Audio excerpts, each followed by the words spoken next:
ফেব্রুয়ারি 2025 ওড়িশা উচ্চ বালিকা বিদ্যা মন্দির প্রাইমারি এখানে এসেছি। ছোটো ছোটো বাচ্চাদের নাটকের অ্যাওয়ারনেস, নাটকের ওয়ার্কশপ হবে। তো নাটক যেহেতু জীবনের একটা অঙ্গ, নাটক থেকে জীবনকে বোঝা যায়, জীবনকে উপলব্ধি করা যায়, জীবনটা কী সেটা বোঝা যায়, সেটা বাচ্চাদের মধ্যে অ্যাওয়ারনেস দেওয়ার জন্য, উপলব্ধি স্তরকে উন্নত করবার জন্য আমরা স্কুলে স্কুলে এটা করি। এবং আজকে এই বালিকা বিদ্যা মন্দিরে প্রাইমারি সেকশনে আমরা বাচ্চাদের নিয়ে সেই কাজটা করি। আজকে তোমরা কি শিখতে চাও? আচ্ছা, নাটকটা কি বলো তো? নাটকটা কি? নাটক জিনিসটা কি?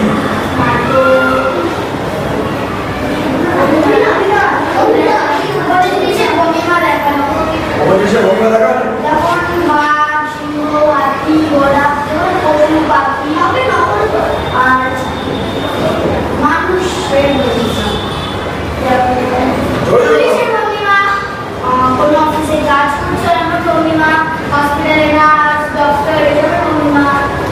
আচ্ছা, খুব ভালো হয়েছে। আচ্ছা, এটা কি করে সৃষ্টি হলো?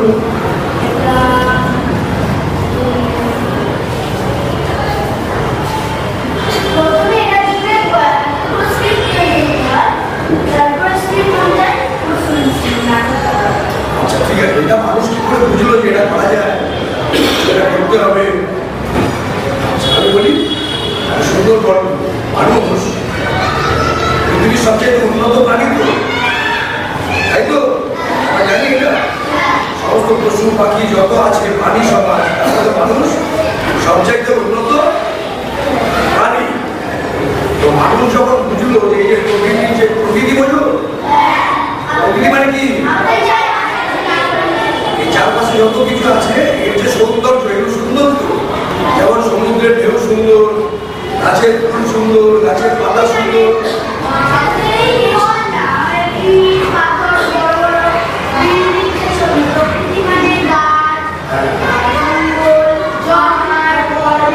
সমুদ্র, এই সৌন্দর্যটা যখন মানুষ নিজের মধ্যে বুঝতে শিখে, ওর নিজের সৌন্দর্যটাও দেখতে পেল, তখন ওদের মনে হয় এটা আমি অন্যের উপরেও প্রকাশ করি। তাহলে কি হলো? পাখি, ফুল, সমুদ্র, নদী, তার যে সৌন্দর্য যখন মানুষ নিজের মধ্যে সৌন্দর্য দেখল, একদম প্রাচীন কাল। হ্যাঁ, তখন মানুষ স্কুলে যায়নি, মানুষ তখন সিভিলাইজড হয়নি।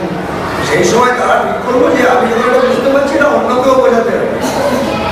যখন অন্যকে বোঝাতে চাইলো ওটা এবং অন্য সেটা বুঝলো, সেখান থেকে সৃষ্টি হলো শিল্প।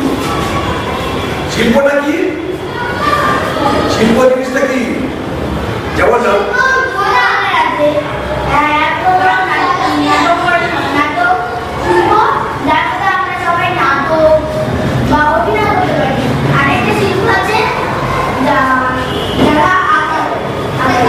শিল্প, গান গাওয়া শিল্প, নাটক শিল্প, যে পাথরের মূর্তি বানায় সেটা শিল্প। তাহলে শিল্পটা হলো অনুকরণ থেকে। যখন শিল্পী কাউকে অনুকরণ করছে, সেটা যখন সে ছবিতে আঁকছে কিংবা পাথর কেটে বানাচ্ছে কিংবা অভিনয় করে দেখাচ্ছে, সবটাই অনুকরণ থেকে এলো। মানুষ এই অনুকরণ কি করে করলো? ছবি। আচ্ছা, যখন প্রাচীনকালে মানুষ যখন আদিম ছিল, তখন তারা কি করতো? শিকারে যেত তো। শিকার করে তাদের বন্ধুরা বলতো কি করে শিকার করলে দেখাতো, বুঝতে পারছিস? তখন ওরা কি করতো? তখন ওরা একটা গোল জায়গায় দাঁড়াতো, সব বন্ধুরা খেতাম। আর যে শিকার করতে গেছিল, শিকারটা করেছে, তাকে বলতো কিভাবে কি করলে আমাদের দেখা। তখন সে দুটো বন্ধুকে নিয়ে একজন শিকারী হতো আর একজন শিকার হতো। শিকারকে যাকে মেরেছে, যাকে মেরেছে সে এসে দাঁড়ালো, আর যে মেরেছে সে এসে দাঁড়ালো। এবার একজন কি করলো? ওই শিকারী হলো, আর একজন শিকার হলো। এইবার অভিনয় করে ওরা জঙ্গলে কিভাবে হয়েছে ওটা দেখা। এবার সবাই দেখছে, দেখতে দেখতে তারা হাততালি দিচ্ছে, আনন্দ পাচ্ছে। এইখান থেকে সৃষ্টি হলো অভিনয়। আর ওকে অভিনয় করে দেখাতে হয়েছে। এইবার অভিনয় করতে গিয়ে কি হলো? ওই যে শিকারী এবং ওই শিকার টোটাল ব্যাপারটাকে অনুকরণ করে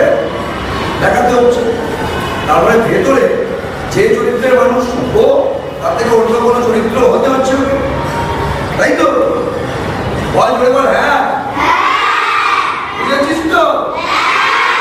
তারপরে সেই শিকারী আর শিকার অনুকরণ করে একটা অভিনয় করা দেখাবে, তাই তো? তাহলে ওইখান থেকে আমাদের পৃথিবীতে অভিনয় করার প্রবণতা জন্য যে আমরা অভিনয় করতে পারবো, আমরা অন্যের চরিত্র, অন্য ঘটনা কাল্পনিক ভাবে আমরা এটা করতে পারবো। বোঝা গেল? তাহলে একদম শুরুতে আদিমকালে এইভাবে ওরা যখন শুরু করেছিল, সেই আদিম এরিনা মানে একটা জায়গা যেখানে অভিনয় হয়, সেখানে সব আদিম মানুষরা দাঁড়ালো, তাদের মধ্যে দুটো বন্ধু তিনটে বন্ধু শিকারের অ্যাক্টিং করলো, ওরা বুঝলো, হাততালি দিল, আনন্দ পেল। এইভাবে শুরু হলো আদিম অভিনয়। ঠিক আছে?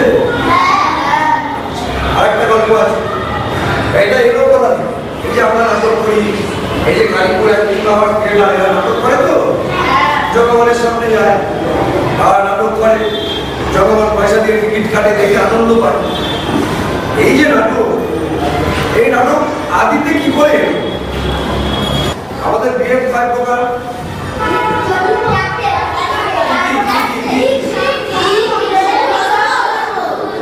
একটা চিত্র ভালো জোরে।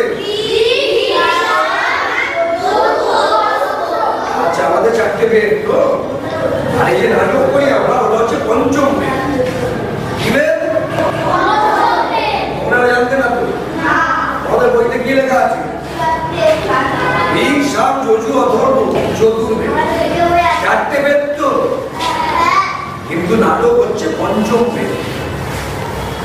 এটা কে করলো? না, এটা করলো ব্রহ্মা। ব্রহ্মা একটা নাটক, বিরাট একটা নাটক হয়ে গেল। উনি কি করলেন? এই যে 4টে বেদ তোমরা বললে, ঋক, সাম, যজু, অথর্ব। ঋগ্বেদের মধ্যে কি থাকে? ঋগ্বেদের মধ্যে সংলাপ পায়। এই যে আমরা বলি না ডায়লগ, এই যে তুমি কাকেরা বলছিলে না যে দেব জিৎ ওরা অভিনয় করে, ওই যে ডায়লগ বলে, ওই ডায়লগ এসছে ঋগ্বেদ। কি বেদ? ডায়লগ কোথা থেকে এসছে? তারপরে কি হলো? উনি ঋগ্বেদ থেকে ওগুলো নিলেন। কে নিলেন? ঋগ্বেদ থেকে ব্রহ্মা নিলেন সংলাপ। তারপরে কি সামবেদ। সামবেদে কি আছে তোমরা জানো? সামবেদে থাকে গান। আর সামবেদ থেকে কি নিলেন? ওখান থেকে সংলাপ নিলেন, এখান থেকে গান নিলেন। যজু একটা বেদ আছে, যজু বেদ থেকে কি নিলেন? যজু বেদ তোমরা যখন বড় হবে পড়বে এবং জানবে, দেখবে ওর মধ্যে অভিনয়ের নথিপত্র আছে। বুঝতে পেরেছি? ওখান থেকে অভিনয় নিলেন। আর একটা গুরুত্বপূর্ণ জিনিস আছে যেটা তোমরা এখন বুঝবে না, সেটাকে বলে রস। রাগ, অভিমান, এগুলো সব রস। দুঃখ, এগুলো একটা রস। মানে এই রসটা করতে গেলে অথর্ববেদ, তাহলে এই 4টে থেকে নেওয়া হয়। এবার নিতে গিয়ে ব্রহ্মা কি করবেন? যখন লিখতে বলতেন, বিরাট একটা নাটক হয়ে গেল, অনেক কিছু নিয়েছে, অনেক কিছু নিয়েছে, নাটক হয়ে গেল বিরাট। এই নাটকটা হবে কি করে? এই নাটকটা করতে হবে। তখন ইন্দ্রধ্বজা বলে না অনুষ্ঠান, ইন্দ্রধ্বজা কি? সবাই বলো। এই ইন্দ্রধ্বজা অনুষ্ঠানে ভরতমুনি, কাকে? ভরতমুনি। জোরে ভরতমুনি যে বললেন তুমি এই নাটকটা করো, ইন্দ্রধ্বজা অনুষ্ঠানে নাটকটা হোক। তখন যে ইন্দ্রধ্বজা অনুষ্ঠান হবে স্বর্গে, তখন ভরতমুনি গিয়ে এই নাটকটা করবে। তখন বলে এত বড় নাটকটা আমি করতে পারবো। তখন এডিট বলে, এডিট কাটা কুটি করে তাকে ছোট করা বলে ইন্দ্রধ্বজা অনুষ্ঠানে গিয়ে এই নাটকটা অনুষ্ঠিত হলো। কে করলো পরিচালনা? ভরতমুনি। করে ভরতমুনিরা পরিচালনা করে নাটক হয়ে গেল। এবার এই নাটকটা করতে গেলে কি কি করতে হবে? আমাদের নাচ ছিল, গান ছিল, অভিনয় ছিল, সব ছিল। ভরতমুনি বললেন মা দুর্গা, তার নাম উমা। মা দুর্গা তো বাবা নেন উমা। তখন লাস্য নৃত্য বলে একটা নৃত্য হয়, যেগুলো উর্বশী, মেনকা, রম্ভা যত আছে না, নাম শুনেছিস তো? শুনেছিস? ওসব ইন্দ্রের আশ্রয় বিভিন্ন নর্তকী ছিল, তাদেরকে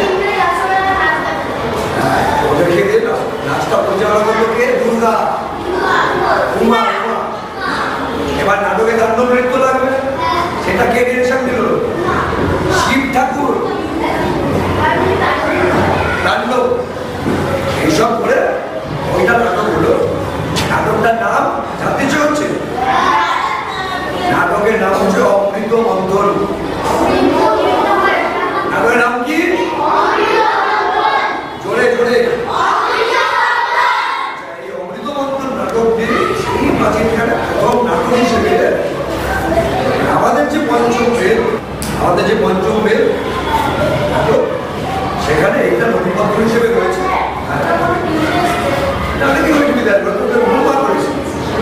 সেটাই হচ্ছে আমাদের ইতিহাস, আমাদের যে নাট্য ইতিহাস, সেই ইতিহাসে রয়েছে। বুঝতে পারছি? হ্যাঁ, কিন্তু বোমা কি করে লঞ্চ করবে? বোমা তো সে সময় লঞ্চ করার মতো বিষয় ছিল। এই গল্পটা শুনলি তো? এটা হচ্ছে আদি, একদম প্রাচীনকালে। আদি মানে প্রাচীন। আমাদের যে নাট্যশাস্ত্র, সেই নাট্যশাস্ত্রটা হচ্ছে ভরত নাট্যশাস্ত্র। কি নাম? জোরে জোরে বলো। তাহলে কি দাঁড়ালো? ভরত নাট্যশাস্ত্রে এটা আমাদের ইতিহাস। কেউ যদি জিজ্ঞেস করে বলতে পারবি তো? আচ্ছা, অভিনয় মানে হচ্ছে এটাকে তিনটে পার্টে যদি ভাগ করা যায়, তাহলে হচ্ছে অভি, চোখ, নি।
না।